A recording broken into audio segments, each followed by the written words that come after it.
Lately I've been thinking about that fire low.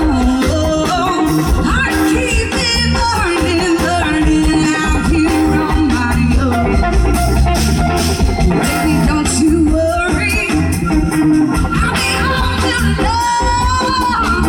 And my fire's gonna keep burning low, and life won't be so rough without you. There ain't no. Hi, my name is Todd Copeland. I'm the drummer for Magnolia Boulevard. Maggie Noel. I play the rhythm guitar, and I am also the lead singer. I'm Greg Irwin, guitar player. Ryan Allen, I play keys. And John Roberts on the bass, who isn't present. That's a funny story, actually. We spent, maybe 5 to 6 weeks trying to come up with a name for it. And we had, one of them that sticks out, we had all these different ideas. One of them was, Aqua Bypass Blaze, or so. It was something dealing, yeah, something dealing with camping. And we went around with it, and then finally we set a date. It was like, all right, we have to have a name by this Sunday. And it came down to Magnolia Boulevard or Magnolia Skyline. And we voted on it, and the majority ruled that it was Magnolia Boulevard. I think a lot of the Magnolia has to do with the Mag and Maggie, and Yeah, I didn't think of that. That's what started that kind of train on that. If I'd have known that, I'd have We had voted against Magnet. it. We had all kinds of things we were trying to think of with Mag in it. I used to play in a acoustic band, and we were actually just playing at this little bar in Lexington, where Greg was on the other side of the bar playing a little singer-songwriter group type deal. He was the only dude not singing in the singer-songwriter group. He I was the only non-singer-songwriter there. only playing his guitar. So I said to my fiance, I was like, I want to play music with him.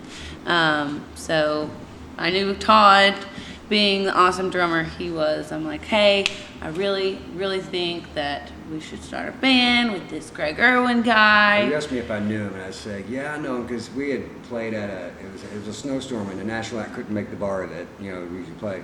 So it was just kind of a jam night, and he showed up, and I met him there, and we played, and it was like, man, who are you, and so, and we ended up playing a gig together that he put together, just kind of, just this one's one-off, what song is this, I don't know. And then, so she goes, you know Greg Irwin? I said, yeah, I know Greg, and she goes, I want to start a band with him, and I said, cool, so let's do it. So we decided to put just a hot band behind Maggie and let her go, set her loose. It was funny as well because Ryan and I had met years earlier, just in passing at a festival, and didn't realize that we had talked to each other. But in Lexington, this place called Willie's, he was playing with a mutual friend of all of ours, and I got a call that night just to come sit in, and almost didn't go, but luckily I did, and Ryan and I met there. So Yeah. it's kind of one of those things that just all just kind of happened, man. Odd. You know? It really came really close to not happening for like each of us. Yeah, Yeah. yeah. It was just a chance, just like such a small chance for each of us. Absolutely. And at first practice we knew, Yeah. it was just, wow, this is special.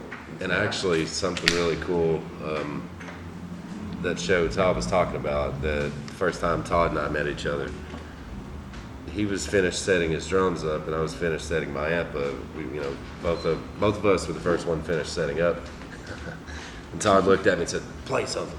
And earlier that day, I'd been watching, I'm a huge Allman Brothers fan, obviously, and they done a show in '91 in Germany, and they were just killing it, man. And there's a version of Blue Sky that isn't, it's not like the record cut, It's a little more, it's more rock, it has a little more, to it. And I guess subconsciously I had that in the back of my head, and Todd looked at me and said, play something. And I just played this riff, and it actually is played the same exact way, the head of it, one of our songs called Ride. So that was the very first thing Todd and I played together. And one of the very first songs we wrote, too. Yeah. I didn't know that. Yep. Yeah.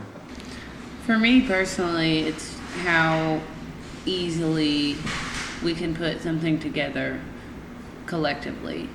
It is like, you know, Todd's great director almost to know how the rhythm should go, and him as a drummer, he also hears like what keys this should be, and if it doesn't work for me, he knows it automatically. Well, So yeah, it's an organic process. It that is. all of us do. It's, Yeah, it's very just much. like we all have our own thing, and usually it's just like, whoa, that was cool. And it's usually a practice. You know, we show up, and we just kind of start jamming, and next thing you know, we're like, well, that's something. And then Ron, you know, is good about lyrics and Maggie with lyrics, and just it fleshes itself out. Yeah, but if you're asking about it fleshes itself out. but Inside jokes. Yeah, I think it's a Greg Allman quote that there's as many ways to write a song as there are songs out there. You know, for me, that's a tough question. It is a 12. I don't know if you can translate it to a record. You know, You can't live. We're just, you know, it's all about, we're all good listeners, and that's so important in music, is to listen instead of, you know, and to play, not, play song, you know, and try to play, leave space for everyone else, and I don't know, sometimes you get in this thing where it's just clicking, you know, and it's kind of religious, you know, for me anyway, it's my religion, so. It kind of goes back to what I was saying about us being able to work together so good collectively. Like, we are passing the ball around, and I get to see that too because I don't play as much as they do in this band. So I can watch, you know, everyone like nod to each other. Like, even if we don't really know what we're doing, sometimes we still kind Yeah. of can figure out how the outcome is. But there's something about being in the studio and knowing what's about to happen that kind of takes a little magic away from it. I In the mean, microscope. yeah, when it's being done live, it's like a plane, it's just kind of Yeah. shaking, you know. I think Yeah. it helps that we honestly, truly love each other as people. You know what I mean? It's like there's no barriers. It's like it's truly a passion just to do it with these guys. You know? There's so many variables as well, you know, from playing live in the studio, just the energy of the room, if you're inside or outside, the energy of the people, how you're feeling that day. But I think to really get close to it, you just try to, recording wise, is just try to have the right intent, man. You know, where you're coming from within, Yeah. and trying to translate that, you know. It's a lot easier to have that intent when they're like standing there in front of you, Absolutely, when you're playing to absolutely. somebody, other than just staring at the floor or a wall or something. Yeah. It's a lot easier to forget why you're doing it. And if you've done it 10 times in a row, you know, it gets a little old. One thing that I think is important is that we allow each other to experiment. We don't have to be locked into a certain thing. We're free to kind of like try something that we haven't done before.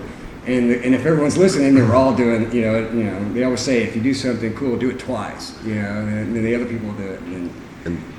And two, you know, like playing the same song is going to be different each time as well. You know, of course, you know, as Todd was saying during the solo sections or whatever, it's pretty much, you know, it's an open field, you know, but the feel and, you know, like I was saying, just the intent, it's going to be different each time you play it, you know.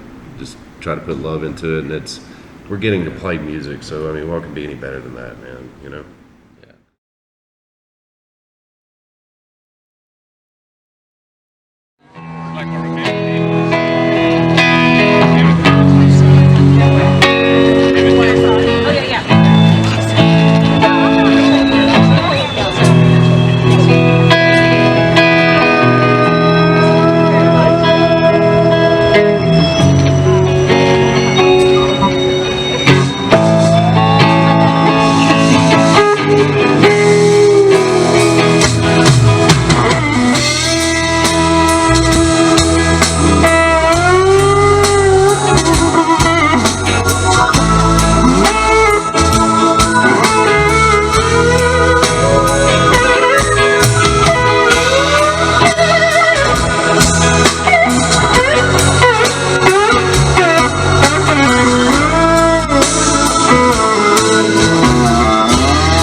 darkness on